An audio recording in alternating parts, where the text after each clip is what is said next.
Germanton Hospital pioneers in world-class orthopedic cardiology and multi-specialty care. Top 3 in Hyderabad, top 10 in South India. Attapur, Hyderabad. Intermediate చదువుతున్న ఇద్దరు పిల్లలతో పాటు Cherlapalli railway స్టేషన్లో ఆత్మహత్య చేసుకున్న విజయశాంతి రెడ్డి కేసు ఒక కొలిక్కి వచ్చేసింది. ఈ కేసులో పూర్తిగా ఇన్వెస్టిగేషన్ కంప్లీట్ చేసి అసలు ఏం జరిగిందనేది పోలీసులు తేల్చేశారు. ఈ విషయాలన్నీ మనతో చెప్పేందుకు ప్రస్తుతం మనతో పాటు ఉన్నారు రైల్వే ఇన్స్పెక్టర్ సాయి ఈశ్వర్ గౌడ్ గారు. ఒకసారి ఆయన అడిగి అన్ని వివరాలు తెలుసుకుందాం. సార్ నమస్తే అండి. నమస్తే madam.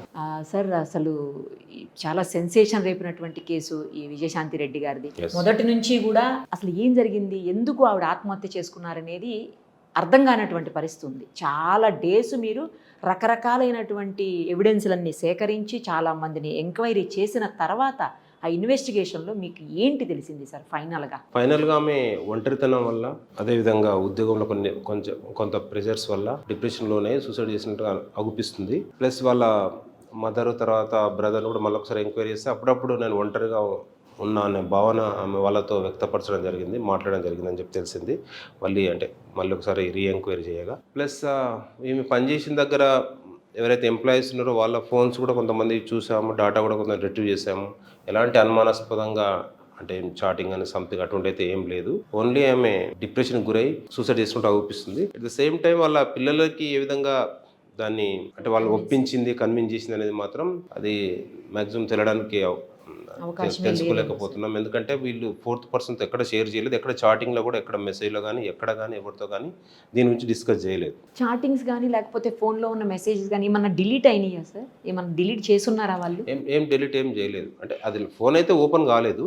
At the same time అంటే ఎవరైతే మనం ఎంప్లాయీస్ కానీ, వీళ్ళ మదర్ది కానీ, వాళ్ళ బ్రదర్ది కానీ ఫోన్ తీసుకొని చూస్తే వాళ్ళతో పెద్ద చాటింగ్స్ కూడా ఏం లేవు. అంటే ఒకవేళ ఈమె చాట్ చేసిన అవతల వాళ్ళ ఫోన్లో రిఫ్లెక్ట్ అవుతుంది కదా, వాళ్ళ ఫోన్ వాళ్ళు రిటర్న్ చేసినా కూడా తెలిసిపోతుంది కదా.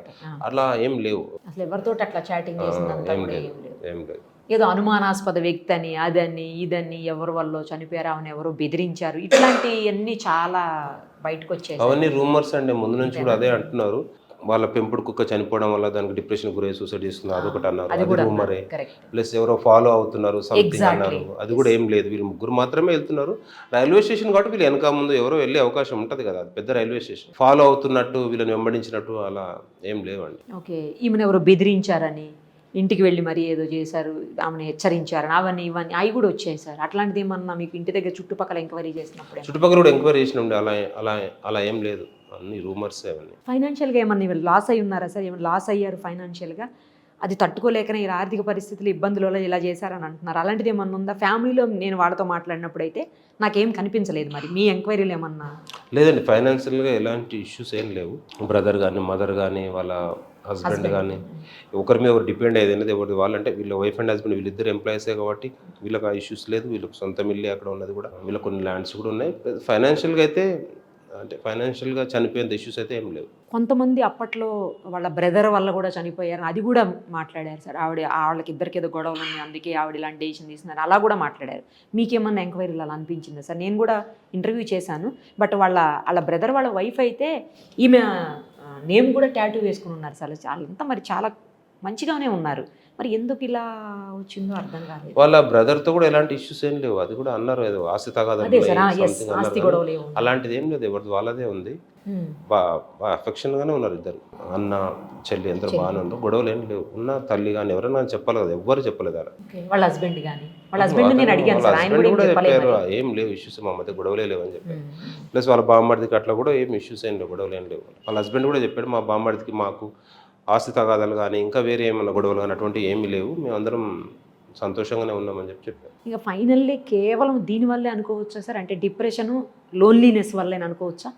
100% దాదాపు లోన్లీనెస్ వల్ల డిప్రెషన్ గురై సూసైడ్ చేసిన అనిపిస్తుంది. అట్ ద సేమ్ టైం పిల్లల్ని అఫెక్షన్ బాగుండడం వల్ల ఆమె సూసైడ్ నోట్ కూడా క్లియర్గా రాసింది. నేను లేకుండా పిల్లలు అంటే సర్వైవ్ అవ్వడం కష్టం, నా అంత మంచిగా వాళ్ళు చూసుకోలేకపోవచ్చు వేరే వాళ్ళు అన్న ఉద్దేశంతో పిల్లల్ని కన్విన్స్ చేసినట్టుగా తెలుస్తుంది. సరే, ఇప్పుడు పిల్లలిద్దరూ హాస్టల్లో ఉన్నారు, ఈ ఒక్కరే ఇంట్లో ఉంటున్నారు వాళ్ళ మదర్ తోటి. మరి పిల్లల్ని లోన్లీనెస్ ఉన్నప్పుడు పిల్లల్ని ఎందుకు తెచ్చుకోలేకపోయారు ఆవిడ? ఏ రీజన్స్తో తెచ్చుకోలేకపోయారు? మీరు ఆ దిశగా ఎంక్వైరీ చేసాము, కాకపోతే మంచి ఎడ్యుకేషన్ గురించి హాస్టల్ వేయాల్సి వచ్చిందని అన్నారు. ఇంటి దగ్గర ఉంటే ఎక్కువ ఫోన్లు సంథింగ్ సోషల్ మీడియాకి అలవాటు పడుతుందని చెప్పి హాస్టల్ వేయడం జరిగిందని చెప్పారు. సో ఆ సైడ్ నుంచి కూడా ఏం లేదు. కానీ ఎలా అంత పెద్ద పిల్లల్ని ఎలా ఒప్పించారనేది ఇంత మిస్టీరియస్ కేసు మీరు ఎప్పుడు చూసుండరేమో సార్ అసలు. అంటే అంత చిన్న చిన్న పిల్లల్ని తీసుకెళ్తే సూసైడ్ చేసుకుంటారు. ఒక 4-5 ఇయర్స్ పిల్లలు అంటే ఆ పిల్లలకి పెద్ద తెలియదు సూసైడ్ చేసుకునే తల్లితో పాటు సూసైడ్ చేసుకుంటారు. ఇదైతే ఇటువంటిది కొంచెం సెన్సేషనల్ కేసు కాబట్టి ఇటువంటిది సర్వీస్లో కూడా చూడలేదు. సర్వీస్లోనే చూడలేదు. పోనీ రైల్వే చరిత్రలో ఎప్పుడైనా ఇలా జరిగిందా సార్? ఇంత అసలు అర్థం కాకుండా ఇన్ని రోజుల పాటు మీరు రైల్వే చరిత్రలో కూడా మ్యాక్స్ జరగనట్టే ఉంది. ఎందుకంటే ఇంత మెచ్యూర్డ్ ఏజ్ గల వాళ్ళు యాక్చువల్గా ట్రైన్ ఒక సైరన్ కొడుతున్నట్టే ఆ హార్న్ కొడుతుంటే భయం అనిపిస్తుంది. చాలా పెద్ద హార్న్, ఆ సౌండ్కి దూరం వెళ్ళాలనిపిస్తుంటుంది. వాళ్ళు డేర్ చేసే పిల్లలు కూడా ఒప్పుకోవడం అనేది కొంచెం మిరాకిలే. అసలు ఎప్పుడు ఇలాంటిది అంటే ఇన్ని డేస్ ఎంక్వైరీ చేయటం, ఇన్ని డేస్ ఇన్వెస్టిగేషన్ చేయటం ఎప్పుడైనా జరిగిందా సార్ మీకు? అంటే ఒక ఇటువంటి సెన్సేషన్ కేసులో ఇన్ని రోజులు అంటే ఎలాంటి క్లూ లేకుండా అంటే చాలా తక్కువ సందర్భాలు ఉన్నాయి కదా. ఇప్పుడు ఇంకా ఫైనల్గా వేసేసినట్టేనా సార్ మీరు? లేదు, కాకపోతే ఒక కన్క్లూజన్ అయితే వచ్చాము. మన ల్యాప్టాప్ ఫోన్ అయితే ఇంకా అది మనకు ఎఫ్ఎస్ నుంచి రాలేదు. ఇంకా రాలేదు. కాకపోతే మనం ఎవరైతే వేరే వాళ్ళతో మేము చార్జింగ్ చేసిన అనుకుంటున్నామో వాళ్ళ డాటా రిట్రీవ్ చేసినాం. దాంట్లో ఏం లేదు. ఒకవేళ ఏమి చార్జ్ చేసినప్పుడు వాళ్ళ రిఫ్లెక్ట్ అవుతుంది కదా. దాంట్లో ఏం లేదు, అంత సస్పిషియస్ అయితే ఏం లేదు.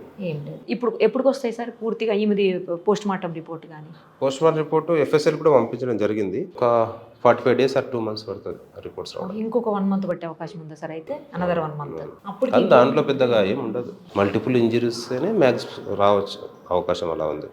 ఎందుకంటే ట్రైన్ యాక్సిడెంట్స్ అన్ని మల్టిపుల్ ఇంజరీస్ ద్వారానే చనిపోతారు. ఎక్కువ హెవీ బ్లీడింగ్ అవ్వడం వల్ల చనిపోతారు. స్పాట్లోనే చనిపోతారు. హెవీ బ్లడ్ లాస్ కావడం వల్ల చనిపోతుంటారు. ఆ రోజు చాలా పెద్ద సౌండ్ తోటి హార్న్ వేశారు అని అన్నారు కదా సార్. ఆయన ఏమన్నా చెప్పారా? ఆ పైలట్, లోకో పైలట్ ఎగ్జామ్ చేసాము కదా, చెప్పారు. చేసాము. వాళ్ళు ఒకరినొకరు పట్టుకొని ఉన్నారు. పట్టుకొని ఒకరు భుజాల పైన ఒకరు చేసుకుని పట్టుకున్న ట్రాక్ పైన ఉన్నారు. మన సైరన్ కొట్టినా కానీ వాళ్ళు పక్కకు జరగలేదు అని చెప్పారు. అతను చెప్పాడు. అంటే ఎంత దూరంలో విజిబిలిటీ ఉంటుంది సార్ వీళ్ళు? మ్యాక్స్ ఎంత ఒక 100 meters 180 meters నుంచి ఆయన అబ్జర్వేషన్ సైరన్ గట్టి కొట్టుకుంటా వెళ్ళాడు. ఇంకా ఆయన కూడా ఏం చేయలేను, రాపలేరు దాన్ని. అంత స్పీడ్తో. ఎంత స్పీడ్ ఉంటుంది సార్ జనరల్గా ఆ టైంలో? అక్కడ స్టేషన్ దగ్గరేమో కదా అది. ఒక 60-70 ఉండొచ్చు. ఆ టైంలో కనుక బ్రేక్ వేశారంటే, సడన్ బ్రేక్ వేస్తే డిరైల్ అయ్యే అవకాశం ఉంటుంది. అది ఇంకా మరింత పెద్ద ప్రమాదం. Heavy loss. దాంట్లో ఉంటారా సార్ ఎవరైనా? అది గూడ్స్ యాక్చువల్గా. కాకపోతే దాని ఎట్లా డిరైల్ అవుతుందంటే ఆ ట్రాక్ దెబ్బతింటే అంతా అవుతుంది కదా. వాళ్ళు వేరే ట్రైన్స్ కూడా ఇబ్బంది అవుతుంది.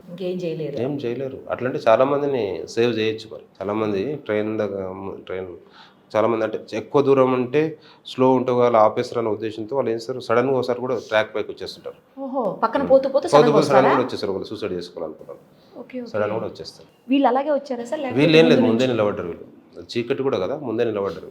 ఏ టైం సార్ ఎగ్జాక్ట్లీ 12:35 12:45 మధ్యరాత్రి, మిడ్ నైట్ లో. అందుకే చీకట్లో కనిపించకపోవచ్చు లాంగ్ నుంచి. లోకో పైలట్ అయితే ఇదే చెప్పారా సార్? ఇదే చెప్పారు. ముందు నుంచి కూడా అదే చెప్పారు. అతన్ని ఇవ్వడం వల్లనే మనకు ఇమీడియట్గా వెళ్ళాం. కొంతమంది లోకో పైలట్స్ ఇన్ఫర్మేషన్ ఇవ్వరు. అంటే కోర్టుకు వెళ్ళాల్సి వస్తుందో సంథింగ్ అన్నట్లు ఎదుర్కొని ఇవ్వరు. నెక్స్ట్ ఏదైతే ట్రైన్ అయితే వాళ్ళు చూసి అబ్జర్వ్ చేసి చెప్తుంటారు. కొన్నిసార్లు లోకో పైలట్స్ మ్యాక్స్ ఇస్తారు, కొంతమంది ఇవ్వరు. ఇందులో అయితే మీరు లోకో పైలట్ తో కూడా మాట్లాడారు. ఆయన కూడా ఫైనల్ గా క్లియర్ కట్ సూసైడే. కాబట్టి ఆ పిల్లలు ఏ విధంగా ఒప్పించనేది మాత్రం మిస్టరీ లాగా ఉంటుంది. అది అసలు ఎప్పటికీ వీడది మిస్టరీ ఏమో సార్. అది మ్యాక్స్ మీరైనా సరే, మీరైనా మేమైనా ఏమనుకుంటున్నాం, పిల్లలు ఆ ఏజ్ లో ఒప్పుకోరు కదా అన్నట్టు. అదే పాయింట్ ఇక్కడ ఒప్పుకున్నారంటే అటాచ్మెంట్ వాళ్ళకి బాగున్నట్టు, తల్లి ఏది చెప్తే అది వాళ్ళు విని ఉన్నారు. Right sir, thank you so much.